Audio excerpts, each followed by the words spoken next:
என்ன பேசினார் என்றால், பாரதிய ஜனதாவின் கனவு நனவாவதற்கு, RSS இயக்கத்தினுடைய கனவு நனவாவதற்கு பெரிய தடையாக இருப்பது அம்பேத்கர் எழுதிய அரசமைப்பு சட்டம் தான்.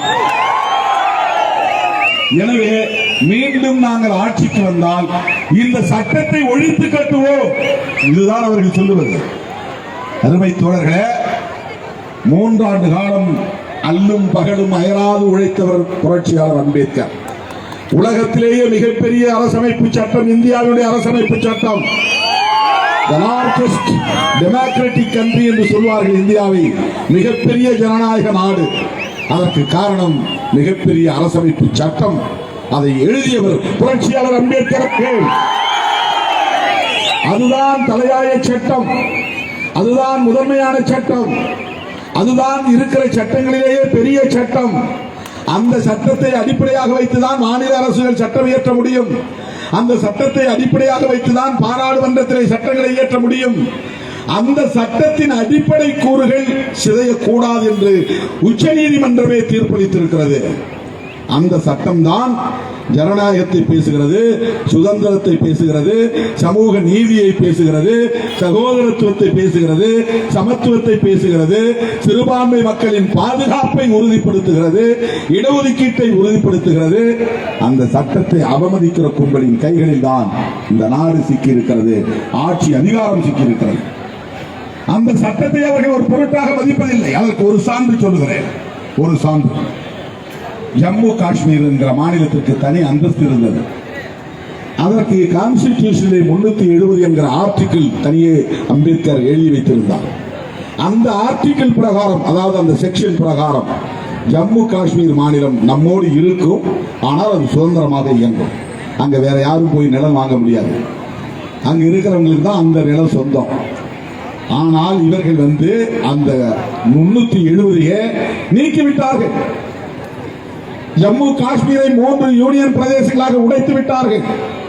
இன்றைக்கு காங்கிரஸ் தேர்தல் அறிக்கை வெளியிட்டிருக்கிறது. புதுச்சேரி மாநிலத்தையும் ஜம்மு காஷ்மீரையும் முழு மாநில அந்தஸ்துள்ள மாநிலமாக நாங்கள் அறிவிப்போம் என்று காங்கிரஸ் அறிவித்திருக்கிறது.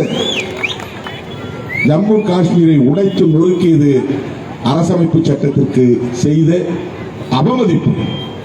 அடுத்து CAA ஒரு சட்டம், குடியுரிமை சட்டம், குடியுரிமை திருத்த சட்டம். அதை எடுத்துதான் நம்ம தேசம் காப்போம் பேரணி திருச்சியில் நடத்தினோம். தேசம் காப்போம் பேரணி இப்ப நடத்தின மாநாடு இல்லை, அப்ப 2015, 16, 20 கொரோனா டைம்ல 2020, 2021 தேசம் காப்போம் பேரணி. அந்த CAA சட்டம் என்ன சட்டம்னா, அயல் நாடுகளில் இருந்து இந்தியாவுக்கு தஞ்சம் புகிற அகதிகளில் முஸ்லீம்களை தவிர மற்றவர்களுக்கு குடியுரிமை தருவோம். அப்படின்னா என்ன அர்த்தம்? முஸ்லீம்களை இந்த அரசு வெறுக்கிறது. யார் வேணாலும் வந்தா குடியுரிமை தருவாங்களாம், சிட்டிசன்ஷிப். ஆனா முஸ்லீம்கள் வந்தா தரமாட்டோம். இது அரசமைப்பு சட்டத்திற்கு எதிரானது. ஒரு மதம் சார்ந்து இயங்கக்கூடாது அரசு, அதான் செக்யூலரிசம். ஆனால் இவர்கள், நாங்கள் மதம் சார்ந்துதான் இயங்குவோம், வெளிநாடுகளில் இருந்து வரக்கூடிய இந்துக்களுக்கு குடியுரிமை தருவோம், முஸ்லீம்களுக்கு தரமாட்டோம். இந்த முஸ்லீம் விருப்பை தொடர்ந்து இங்கு தக்க வைக்க பார்க்கிறார்கள். மோடி மீண்டும் பிரதமரானால் முஸ்லீம்களுக்கும் கிறிஸ்தவர்களுக்கும் பாதுகாப்பு இல்லை. மோடி மீண்டும் பிரதமரானால் தேவாலயங்கள் இடிக்கப்படும், மசூதிகள் இடிக்கப்படும். பாபர் மசூதி மட்டும்தான் இடிச்சாங்க நினைக்காதீங்க, உள்ளூர்ல இருக்கிற மசூதிகளையும் இடிப்பார்கள், தேவாலயங்களை இடிப்பார்கள். மோடி மீண்டும் பிரதமரானால் குர்ஆனை கொளுத்துவார்கள், பைபிளை கொளுத்துவார்கள். மோடி மீண்டும் பிரதமரானால் இந்திய அரசமைப்பு சட்டத்தை தூக்கி எறிவார்கள். சங்கராச்சாரியா சபா என்ற ஒரு அமைப்பு ஒரு 8-10 மாதங்களுக்கு முன்னால் உத்தரப்பிரதேசம் காசியிலே ஒரு அறிக்கையை வெளியிட்டார்கள். அந்த அறிக்கை டிராஃப்ட் கான்ஸ்டிடியூஷன், புதிதாக அவர்கள் உருவாக்கி இருக்கிற அரசமைப்பு சட்டத்தின் நகல். ஏன் அரசமைப்பு சட்டம் புதுசாக உருவாக்கணும்? ஏற்கனவே அம்பேத்கர் தலைமையிலே உருவான அரசமைப்பு சட்டம் தானே இன்றைக்கு ராகுல் காந்தி போகிற இடங்கள் எல்லாம் அந்த பிரியாம்பிள் எடுத்து காட்டுற பிரியாம்பிள், அந்த முகப்புரை, அதுலதான் சொல்றாங்க இந்த 4 கோட்பாடுகள்: நீதி, சுதந்திரம், சமத்துவம், சகோதரத்துவம், மதசார்பின்மை, பன்மைத்துவம், கூட்டாட்சி தத்துவம். இதுதான் கான்ஸ்டிடியூஷன். இவை அனைத்துக்கும் எதிரான கும்பல் தான் RSS கும்பல். அம்பேத்கர் ஜெயந்தியை கொண்டாடுவார்கள், அம்பேத்கர் பெயரை சொல்லுவார்கள், இந்த தலித் மசூத்தில் இருந்து சில பேரை கையிலே வைத்துக் கொண்டு ஊர் ஊராக அனுப்புவார்கள். நானும் பறையர் தான், நானும் ஆதி திராவிடர் தான், நானும் தலித்துலாம் வருவான். அவர்கள் எல்லாம் RSS காரர்களால் அனுப்பப்படுகிற ஏவல் ஆட்கள், கூலி ஆட்கள். அதனால்தான் நான் ஒரு கூட்டத்தில் மேலவளவரை சொன்னேன், சாதியை சொல்லிக் கொண்டு ஊருக்குள் யாராவது வந்தால் அவர்களை எதையாவது கழட்டி அடியுங்கள் என்று சொல்வதற்கு காரணம் பிழைப்புவாதிகள். அம்பேத்கர் எழுதிய அரசமைப்பு சட்டத்திற்கு நேர் எதிராக இருக்கக்கூடிய ஒரே கட்சி பிஜேபி. அம்பேத்கர் எழுதிய அரசமைப்பு சட்டத்தை தூக்கி எறிய துடிக்கிற ஒரே கும்பல் RSS. அவர்களுடைய அரசியல் சமூக நீதியை கூடாது, சமூக நீதியை பேசக்கூடிய பாமக அந்த கூட்டத்தில் போய் சேர்ந்து. சாதிவாரி கணக்கெடுப்பு கூடாது, நாம சாதிவாரி கணக்கெடுப்பு ஆதரிக்கிறோம். திமுக சாதிவாரி கணக்கெடுப்பு நடத்துவோம்னு அறிக்கையை சொல்லி இருக்கிறாங்க. ஒவ்வொரு சாதி SC ST எவ்வளவுன்னு தெரியும். SC ST சாதிவாரி கணக்கெடுப்பு பிரிட்டிஷ் காலத்திலிருந்து எடுக்கிறாங்க. OBC சாதிவாரி கணக்கெடுப்பு கிடையாது.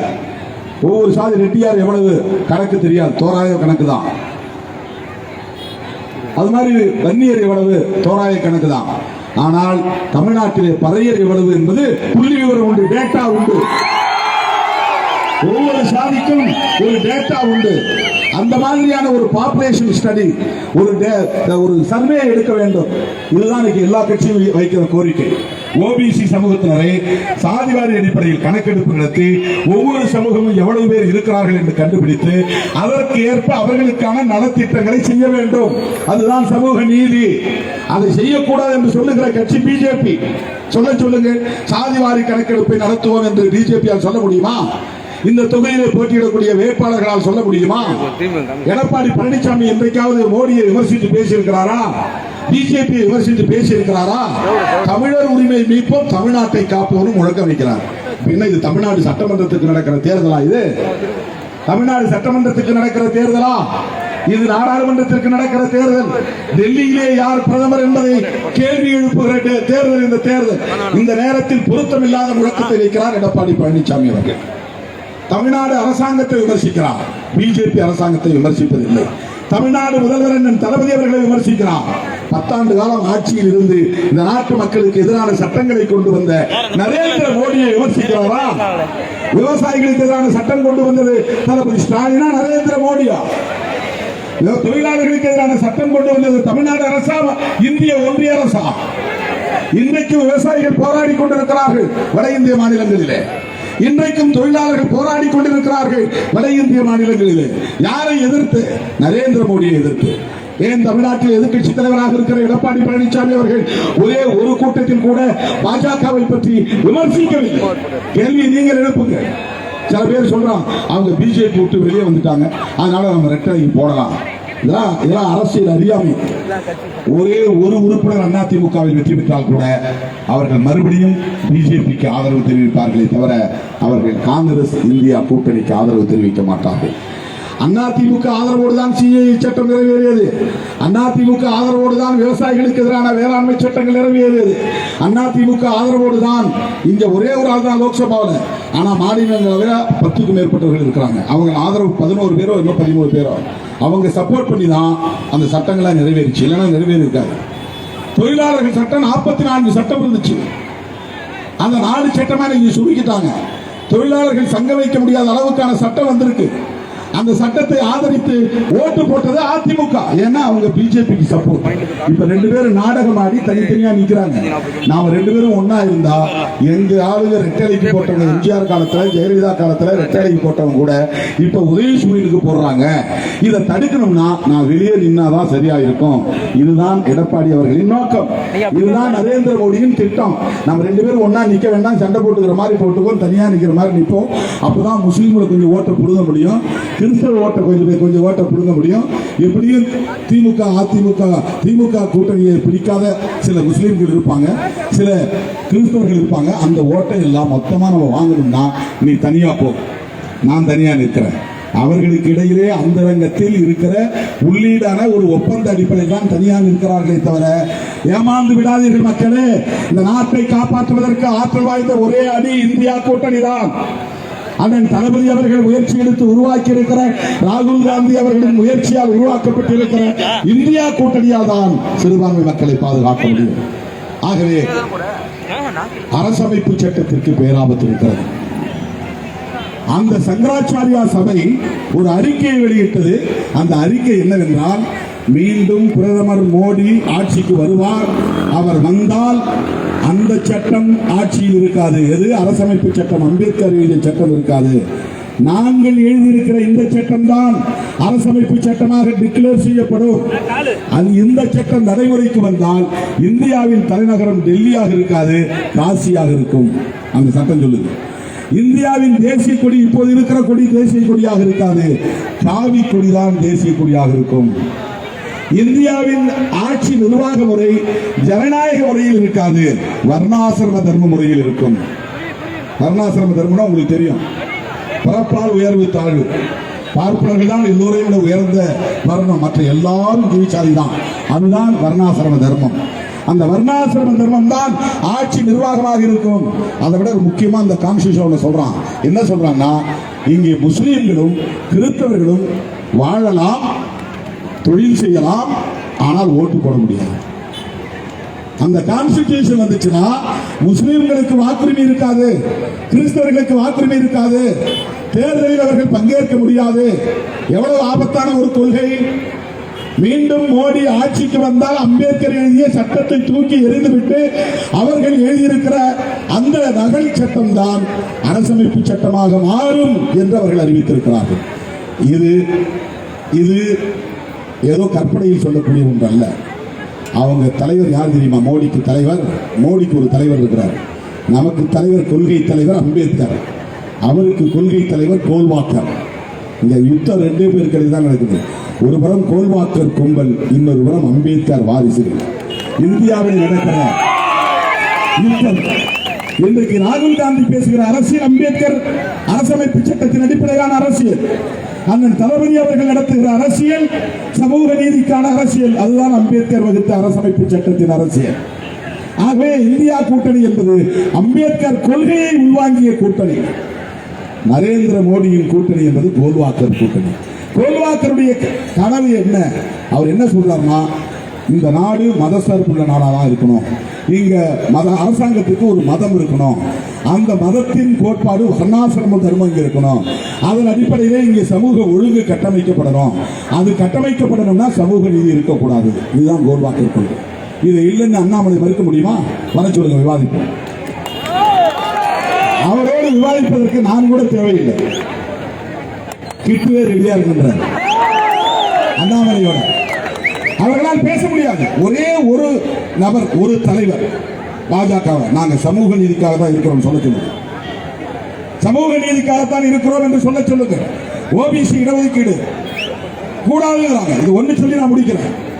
எஸ்சி எஸ்டிக்கு இடஒதுக்கீடு பிரிட்டிஷ் காலத்தில் இருந்திருக்கு, கான்ஸ்டிடியூஷன்லேயே அது உறுதிப்படுத்தப்பட்டது. ஓபிசிக்கு இடஒதுக்கீடு இல்லை, அதனால ஓபிசிக்கு ஒரு கமிஷன் அமைக்கணும்னு அம்பேத்கர் கேட்டார். அது தாமதமாச்சு. ஜவஹர்லால் நேரு அதற்கு பதில் சொல்லல. கோபத்தில் அமைச்சர் பதவி ராஜினாமா செஞ்சுட்டு வெளியே வரார். வெளியே வரும்போது அவர் சொன்னார், 4 காரணம் சொன்னார். அதுல ரொம்ப முக்கியமான காரணம், ஓபிசி மக்களுக்கு இடஒதுக்கீடு அமைப்பது தொடர்பாக ஒரு ஆணையம் அமைக்க கோரினேன், அது பற்றி இந்த அரசு கவலை கொள்ளவில்லை, அதனால் நான் வருத்தமுற்று பதவியை ராஜினாமா செய்கிறேன் என்று சொன்னார். இது ஒரு தகவலுக்காக சொல்றேன். அன்னைக்கு இருந்த நிலை, நேருவுக்கே நெருக்கடி இருந்தது ஒரு காலத்தில். அப்படிப்பட்ட ஒரு சூழல்ல ஓபிசி மக்களின் நலன்களை கருத்தில் கொண்டும் தன்னுடைய அமைச்சர் பதவியை ராஜினாமா பண்ணிட்டு வந்தார். அதன் பிறகுதான் காக்கா கலேல்கார் கமிஷன் ஒரு கமிஷன் போட்டாங்க. இந்தியா முழுவதும் ஓபிசினா அதர் பேக்கப் கிளாஸ், எம்பிசி தமிழ்நாட்டில் சொல்றோம் இல்லையா, எம்பிசியும் பிசியும் சேர்ந்தது தான் வட இந்தியாவில் ஓபிசின்னு சொல்றோம். இங்க எம்பிசி பிசி பிரிச்சுட்டாங்க.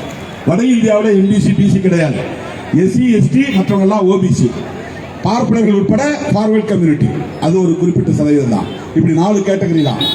இந்த ஓபிசிக்கு இடஒதுக்கீடு இல்லை. காக்கா கலேல்கார் கமிஷன் அறிக்கை கொடுத்தது, நடவடிக்கை இல்லை. அதன் பிறகும் தொடர்ந்து போராட்டங்கள் நடந்தது. மண்டல் என்கிற ஒருவர், பிபி மண்டல், அவர் ஒருத்தருடைய பேர், அவர் பேர்ல ஒரு கமிஷன் போட்டாங்க. அந்த கமிஷன் ரிப்போர்ட் வந்தப்போ காங்கிரஸ் ஆட்சியில் இருந்தது, ஆனால் அது நடைமுறைக்கு வரவில்லை. பிபி சிங் பிரதமர் ஆனார், பிஜேபி சப்போர்ட்டோட பிரதமர் ஆனார். அப்ப வந்ததும் அவருக்கு பக்கத்தில் இடதுகரமாகவும் வலதுகரமாகவும் இருந்தவர் யார்? ராம்விலாஸ் பாஸ்வான், ஒரு தலித் லீடர். அம்பேத்கர் கொள்கைகளை உள்வாங்கிக் கொண்ட ஒரு தலித் தலைவர். அவர் சொன்னார், உங்களுக்கு நான் உற்ற துணையாக இருப்பேன், மண்டல் பரிந்துரையை நடைமுறைப்படுத்துங்கள் என்று சொன்னார். ஆதரவளித்தார். இந்தியா முழுவதும் தலித் தலைவர்கள் மண்டல் பரிந்துரைக்கு ஆதரவு தெரிவித்தார்கள். ராம்விலாஸ் பாஸ்வான், மாயாவதி, பிரகாஷ் அம்பேத்கர், ராம்தாஸ் அத்வாலே, கத்தி பத்மராவ், தமிழ்நாட்டிலே விடுதலை சிறுத்தைகள் எல்லோரும் ஆதரவு தெரிவித்தோம். ஆனால் ஓபிசிக்கு இடஒதுக்கீடு கொடுக்க கூடாது என்று வீதிக்கு வந்து வன்முறை வெறியாட்டம் நடத்தியவர்கள் யார்? பிஜேபியோடு சேர்ந்திருக்கக்கூடிய தலைவர்களை பார்த்து நான் கேட்கிறேன். நாங்க ஒவ்வொரு ஓபிசிக்கு நாங்க தான் இருக்கிறோம் தலைவராக சொல்லிக் கொள்ளக்கூடிய மருத்துவர் ராமதாஸ் உட்பட அத்தனை பேரை நான் கேட்கிறேன், உங்களுக்கு மனசாட்சி இருந்தால் உங்களால் பிஜேபியோடு போய் சேர முடியுமா? சேர முடியுமா? இடஒதுக்கீட்டை எதிர்த்து போராட்டம் நடத்திய கட்சி, வன்முறை வெறியாட்டம் நடத்திய கட்சி, அத்வானி தலைமையிலே ரத யாத்திரை நடத்திய கட்சி, பல்கலைக்கழகத்தில் உள்ள மாணவர்கள் எஸ்சி சமூகத்தை சார்ந்த மாணவர்களை எல்லாம் தூண்டிவிட்டு பெரிய மோதலை மாணவர்களுக்கு இடையே உருவாக்கிய கட்சி பிஜேபி. அத்தோடு விபிசி ஆட்சியை கவிழ்த்த கட்சி, எம்பிசிக்கு இடஒதுக்கீடு கொடுத்ததற்காக விபிசி ஆட்சியை கவிழ்த்த கட்சி. ஒரு 5 வருஷம் விபிசி பிரதமராக இருந்திருந்தால் இந்தியாவின் தலையெழுத்தே மாறி இருக்கும். ஓபிசி மக்கள் தலை நிமிர்ந்திருப்பார்கள். இடஒதுக்கீட்டுக்கு மிகப்பெரிய பாதுகாப்பு இருந்திருக்கும். ஆட்சியை கவிழ்ப்பார்கள் என்பது விபிசிக்கு தெரியும். ஆதரவே தேவையில்லை, நான் இருக்கிறதுக்குள்ள ஓபிசி இடஒதுக்கீட்டை நடைமுறைப்படுத்தி போயிருவேன் ஆர்டர் போட்டார். ஆட்சி கவிழ்ந்தது. ஆனால் இன்னைக்கு 27% மத்திய அரசாங்கத்து பணியில எம்பிசி போக முடிகிறது, பிசி போக முடிகிறது என்றால் அதற்கு யார் காரணம்? அன்றைக்கு விபிசிக்கு இந்த துறையாக இருந்த தலித் தலைவர்கள் காரணம், ராமதாஸ் அல்ல. அந்த ராமதாஸ் இன்றைக்கு பாரதிய ஜனதா கட்சியோடு, சமூக நீதிக்கு எதிராக இருக்கிற கட்சியோடு, மண்டல் பரிந்துரைக்கு எதிராக இருக்கிற கட்சியோடு கூட்டணி வைத்திருக்கிறார்கள். நான் கேட்கிறேன், மண்டல் பரிந்துரையை 27% இந்தியா முழுவதும் நாங்கள் முறையாக நடைமுறைப்படுத்துவோம் என்று ஒரே ஒரு கூட்டத்தில் பிரதமர் மோடி பேசுவதற்கு தயாரா? பேச மாட்டார். உன் வீட்டு பிள்ளை படிப்பதை ஒருபோதும் பிஜேபி விரும்பாது. வன்னியர் வீட்டு பிள்ளைகளோ, உடையார் வீட்டு பிள்ளைகளோ, ரெட்டியார் வீட்டு பிள்ளைகளோ, சாதாரணமான உழைப்பாக்களின் பிள்ளைகளோ கல்வி கற்பதை ஒருபோதும் விரும்பாத இயக்கம் ஆர்எஸ்எஸ். அதை விரும்புகிற இயக்கம் விடுதலை சிறுத்தைகள். அதை விரும்புகிற கட்சி திராவிட முன்னேற்ற கழகம். நாங்கள் சமூக நீதியை ஆதரிக்கிறோம், எதிர்க்கவில்லை. பிஜேபி எதிர்க்கிறது. நாங்கள் இடஒதுக்கீட்டை ஆதரிக்கிறோம், பிஜேபி எதிர்க்கிறது, ஆர்எஸ்எஸ் எதிர்க்கிறது. ஓபிசி இடஒதுக்கீடு மண்டல் பரிந்துரையை ஆதரிக்கிறோம், மண்டல் பரிந்துரையை எதிர்த்த கட்சி, எதிர்க்கிற கட்சி, தொடர்ந்து எதிர்க்கிற கட்சி பிஜேபி, ஆர்எஸ்எஸ். எப்படி உங்களால் வந்து பிஜேபி கைகோர்த்து நிற்க முடிகிறது, மேடைகளை சேர்ந்து நிற்க முடிகிறது? எண்ணி பாருங்கள். ஏன் பிஜேபி எதிர்க்க வேண்டும் என்று தளபதி அவர்கள் பிஜேபி எதிர்க்காம அதிமுக மாதிரி நயந்து போயிருந்தா செந்தில் பாலாஜி உள்ள போயிருப்பாரா? பிஜேபியோடு நல்ல நட்பு வைத்திருந்தால் பொன்முடி பதவி பறி போயிருக்குமா? பிஜேபியோடு நல்ல நட்பை கொண்டிருந்தால் திமுக அமைச்சர்களுக்கு நெருக்கடி ஏற்படுமா? தினம் ஒரு நாள் ஒரு அமைச்சர் வீட்டில் ஐடி ரைடு. யாராவது ஒரு பிஜேபி கார வீட்டில் இன்கம் டாக்ஸ் போயிருக்குதா? பிஜேபிக்கு ஆதரவா இருக்கக்கூடிய யாராவது ஒருத்தர் அங்க பணக்காரங்க யாருமே கிடையாதா? பிஜேபி கூட்டணியில் இருக்கிறவங்க யாருமே பணக்காரங்க கிடையாதா? அமைச்சர்களா இருந்தவங்க இல்லையா? எம்பியா இருந்தவங்க இல்லையா? அவங்களுடைய அலுவலகங்களுக்கோ வீடுகளுக்கோ ஒரு சிபிஐ ரைடு போயிருக்கு, ஐடி ரைடு போயிருக்கு, என்போர்ஸ்மெண்ட் அமலாக்கத்துறை ரைடு போயிருக்கு, காட்ட முடியுமா? திமுகவுக்கு இந்த நெருக்கடி இருக்கு. இப்ப அண்ணன் தளபதி நினைக்கலாம், நமக்கு திருமாவளவன் வேண்டாம், திருமாவளவன் எந்த நேரம் பார்த்தாலும் மோடியை கிழிச்சுக்கிட்டு இருக்கிறான், திருமாவளவனால நமக்கு ஆபத்து வரும், எதுக்கு நமக்கு வம்பு, நாம மோடியோட போயிடலாம் அப்படின்னு மோடியோட போறது எவ்வளவு நேரம் ஆகும்? எவ்வளவு நேரம் ஆகும்? ஏன் அண்ணன் தளபதி போகவில்லை? ஏன் போகவில்லை என்றால் அவர் முத்தமிழறிஞர் கலைஞரின் பிள்ளை, பெரியாரின் மடியில் வளர்ந்த பிள்ளை, பேரறிஞர் அண்ணா தூக்கி வளர்த்த பிள்ளை, முத்தமிழறிஞர் கலைஞரிடம் அரசியல் கற்ற அரசியல் வாரிசு. வெறும் குடும்ப வாரிசு இல்ல, ஏதோ சும்மா வீட்டுக்குள்ள படுத்திருந்தது திடீர்னு அவரு அதல்ல, உழைச்சி கடுமையா உழைச்சி இவரும் வந்திருக்கிறார்னா அண்ணன் நேரு அவர்களோடு களப்பணி ஆற்றிய அனுபவம் உள்ளவர். இன்றைக்கு இளம் வயதில் இன்றைக்கு ஒரு வேட்பாளராக வந்திருக்கிறார். அண்ணன் நேரு அவர்களை போல மக்கள் தொண்டு செய்வதற்கு வந்திருக்கிறார். அப்படித்தான் ஸ்டாலின் அவர்களும்.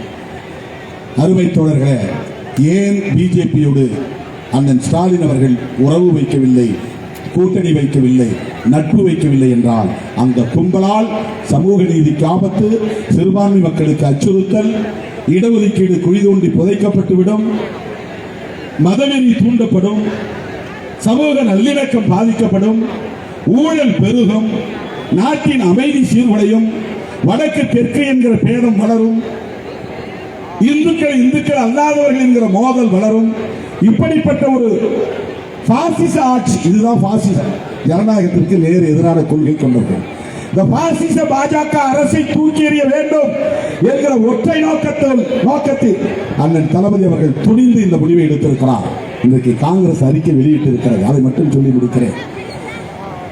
கான்ஸ்டிடியூஷனுக்கு ஆபத்து, அதை பாதுகாக்க வேண்டும். அந்த அடிப்படையில் தான் காங்கிரஸ் அறிக்கை. அவங்க அந்த அறிக்கையில் என்ன சொல்லியிருக்காங்க? நீட் திமுக வேண்டாங்க, கியூட் தேர்வு திமுக வேண்டாங்க, விடுதலை சிறுத்தைகள் வேண்டாங்க, கம்யூனிஸ்ட் கட்சியில் வேண்டாங்க, பிஜேபி பிடிவாதமா இருக்கிறோம், அது இருக்கும் அப்படிங்கிறான். ஆனா இன்னைக்கு காங்கிரஸ் அறிக்கையில் என்ன சொல்லியிருக்காங்கன்னா, இந்தியா கூட்டணி ஆட்சிக்கு வந்தால் எந்த மாநிலம் நீட் வேண்டாம் என்கிறதோ அந்த மாநிலம் அந்த முடிவை எடுத்துக் கொள்ளலாம், சுதந்திரம் அளிக்கப்படுகிறது. தமிழ்நாட்டுக்கு வேண்டாம்னா வேண்டாம், காங்கிரஸ் அறிக்கையில் சொல்லப்பட்டிருக்கிறது. அதை விட ரொம்ப முக்கியமா, மத்திய அரசாங்கத்துடைய பணிகளில் பெண்களுக்கு 50% இடஒதுக்கீடு தருவோம். இந்தியா கூட்டணி வேட்பாளர் யாருன்னு கேட்கிறாங்க. பிரதமர் வேட்பாளர். நான் சொல்லுகிறேன், காங்கிரஸ் கட்சியின் அறிக்கை தான் எங்கள் பிரதமர் வேட்பாளர். அந்த அளவுக்கு காங்கிரஸ் அறிக்கை விடுதலை சிறுத்தைகளின் அறிக்கையை போல் உள்ளது. காங்கிரஸ் அறிக்கை திராவிட முன்னேற்ற கழகத்தின் அறிக்கையை போல் உள்ளது. அந்த காங்கிரஸ் தேர்தல் அறிக்கையில 100 நாள் வேலை திட்டத்தை தீவிரப்படுத்துவோம். இவன் ஒழிச்சிட்டு வரான். கொஞ்சம் கொஞ்சம் ஃபண்டை நிறுத்தி 100 நாள் வேலையை இல்லாமல் ஆக்குறான். ஏன்னா அது காங்கிரஸ் கொண்டு வந்த திட்டம். அது காங்கிரஸ் கட்சி மேல மக்களுக்கு ஒரு நன்மதிப்பை ஏற்படுத்தியிருக்கு. அது மட்டும் இல்லாம அது மகாத்மா காந்தி பேர்ல இருக்கு. மகாத்மா காந்தினா RSS பிடிக்காது. மகாத்மா காந்தி இந்து விரோதி அல்ல. அவர் சொன்னது இந்துக்களும் முஸ்லீம்களும் ஒற்றுமையா இருக்குன்னு சொன்னார், அவ்வளவுதான். அதுக்காக நாத்துராம் கோட்சே வச்சு சுட்டு கொண்டுட்டாங்க. நாத்துராம் கோட்சேவை மகாத்மா என்று சொல்லுகிற கட்சி பிஜேபி. காந்தியை கொன்ற கொலைகாரன் நாத்துராம் கோட்சேவை மகாத்மா என்று சொல்லுகிற இயக்கம் RSS. அப்படிப்பட்ட ஒரு பாசிச கும்பல். அதனால் 100 நாள் வேலை திட்டத்தை அவர்கள் அழித்தொழிக்க பார்க்கிறார்கள். இப்போது 25% கூட ஃபண்ட் அனுப்புறதில்லை. ஒரு நபருக்கு 20 நாள் கூட வேலை கிடைக்கிறது இல்லை. 100 நாள் வேலை திட்டம் போயிடும். ரேஷன் கடை எதுக்குன்னு கேட்கிறாங்க. எதுக்கு நீ இலவசமா அரிசி கொடுக்குறீங்க? அரசாங்கத்துக்கு ஏன் நஷ்டத்தை ஏற்படுத்துறீங்க? ரேஷன் கடையை மூடணும். இது பிஜேபி கொள்கை. ஆனால் காங்கிரஸ் ஆட்சிக்கு வந்தால் ரேஷன் கடைகள் பாதுகாக்கப்படும், 100 நாள் வேலை தீவிரப்படுத்தப்படும், ஒரு நாள் கூலி குறைந்தது 400 ரூபாயை உயர்த்தி வழங்கப்படும் என்று காங்கிரஸ் அறிக்கையில் சொல்லப்பட்டிருக்கிறது. அவரது இடஒதுக்கீட்டுக்கு சுப்ரீம் கோர்ட் வந்து 50% மேல போகக்கூடாதுன்னாங்க. அதை மாற்றி அந்த உச்சவரம்பே இல்லாமல் ஒரு சட்டம் கொண்டு வருவோம் காங்கிரஸ் சொல்லியிருக்கு. எஸ்சி மக்களுக்கு இந்தியா முழுவதும் இந்த 10 ஆண்டுகளில் நிரப்பப்படாத பணியிடங்கள் 30 லட்சம் வேலை பணியிடங்கள் காலியாக இருக்கிறது. அதை படிப்படியாக நிரப்புவோம் என்று காங்கிரஸ் சொல்லுகிறது. அடுத்து பல்வேறு நலத்திட்டங்கள். ஆண்டுக்கு 1 லட்சம் ரூபாய் பெண்களுக்கு. இன்னைக்கு மாதம் 1000 ரூபாய் கொடுக்குறாங்க. கலைஞர் மகளிர் உரிமை தொகை வருஷத்துக்கு 12,000 ரூபாய். இதுவரைக்கும் 1,16,00,000 பேருக்கு திமுக அரசு கொடுத்து இன்னும் 40-50 லட்சம் பேர் விண்ணப்பம் போட்டிருக்காங்க. அது வெரிஃபிகேஷன் நடந்து அவர்கள் எல்லோருக்கும் தருவதற்கு முதல்வர் அவர்கள் முயற்சித்துக் கொண்டிருக்கிறார். அதுதான் இன்னைக்கு அதிமுக காரர்கள் எரிச்சலா இருக்கு. பெண்கள் எல்லாம் திமுக பக்கம் சாய்கிறார்கள். 1,16,00,000 பேர் மாசம் 1000 ரூபாய். அதே மாதிரி பேருந்து பயணம் கட்டணம் இல்லாமல் பெண்கள் நகர் பேருந்துகளில் டவுன் பஸ்ல ஏறி எங்க வேணாலும் போகலாம். இதை பார்த்து காப்பி அடிக்கிறது பிற மாநிலங்கள் உள்ள அரசுகள். அதனால்தான் இது திராவிட மாடல் அரசு என்று அண்ணன் தளபதி அவர்கள் சொல்லுகிறார். காலை சிற்றுண்டி உணவு இந்தியாவில் எந்த மாநிலத்திலும் கிடையாது, எந்த ஸ்கூல்லையும் கிடையாது. இன்னைக்கு இதை பார்த்து மற்ற மாநிலங்களில் நாங்களும் காலை சிற்றுண்டி கொடுக்க போறோம் என்று அறிவிப்பு செய்திருக்கிறார்கள். அதனால்தான் இதை திராவிட மாடல் அரசு என்று அண்ணன் தளபதி அவர்கள் திராவிட முன்மாதிரி அரசு என்று பார்த்து இந்த மாடல்ல நாங்களும் ஆட்சி நடத்த போறோம் அப்படின்னு பிற மாநிலங்களில் பின்பற்றக்கூடிய அளவுக்கு ஒரு முன்னோடி மாநிலமாக இன்றைக்கு தமிழ்நாடு விளங்குகிறது.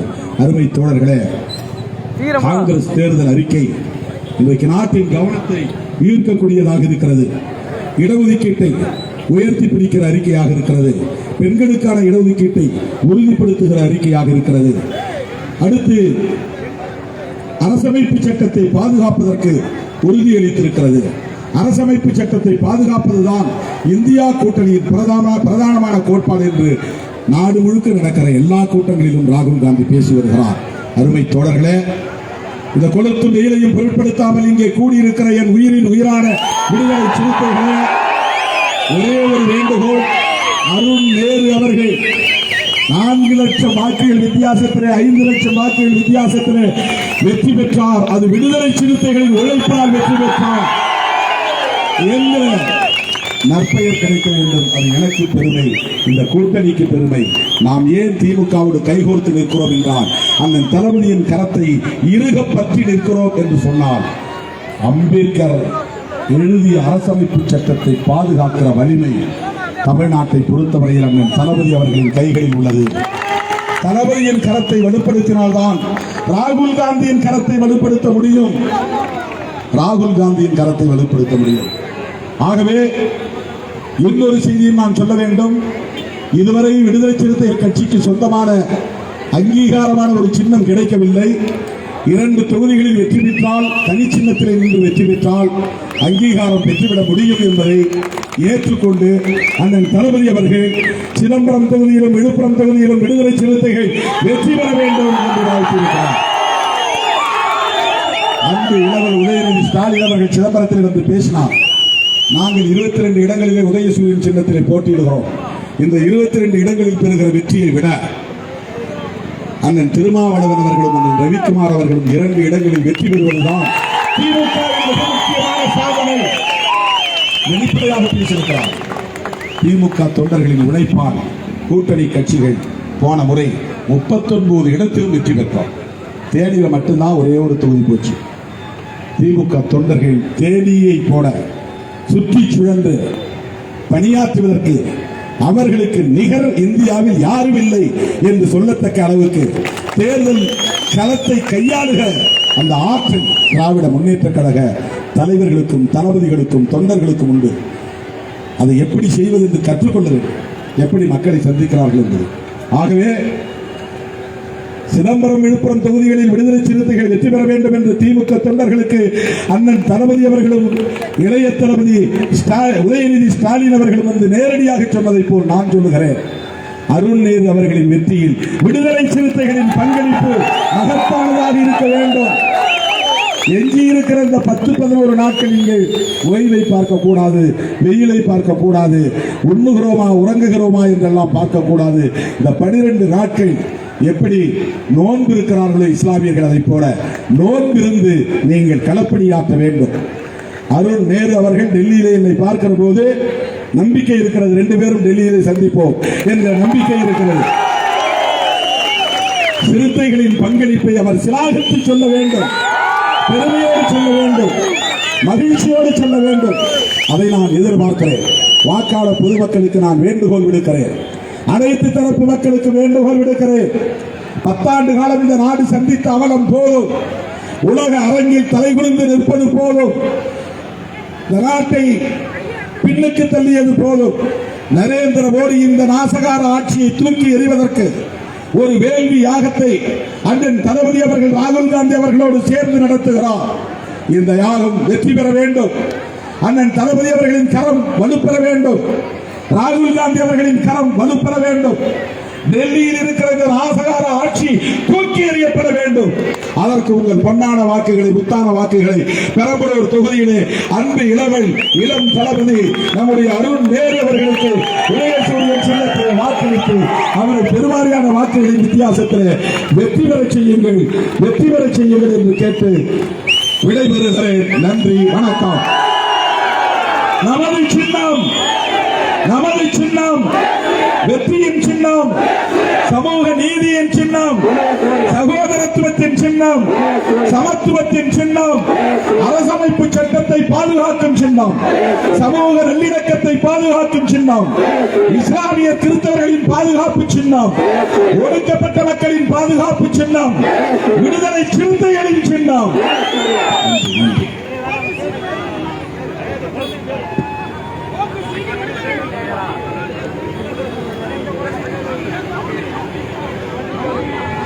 அது இனிமே ஒண்ணும் பண்ண முடியாது. தேர்தல் ஆணையம் அறிவிச்சிட்டாங்க, அவ்வளவுதான். அதை மாற்ற முடியாது. மணிமாறன், பிரியதர்ஷினி ஆகியோரின் இந்த அழகிய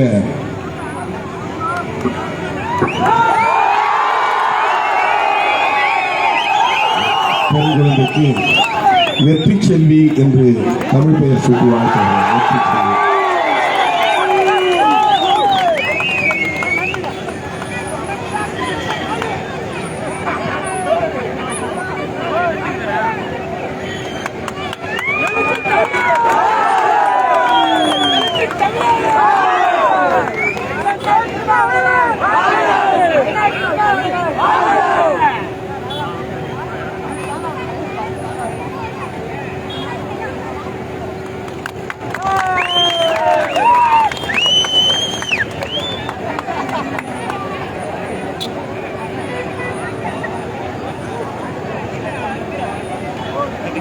Nah, benar-benar 20 kilometer.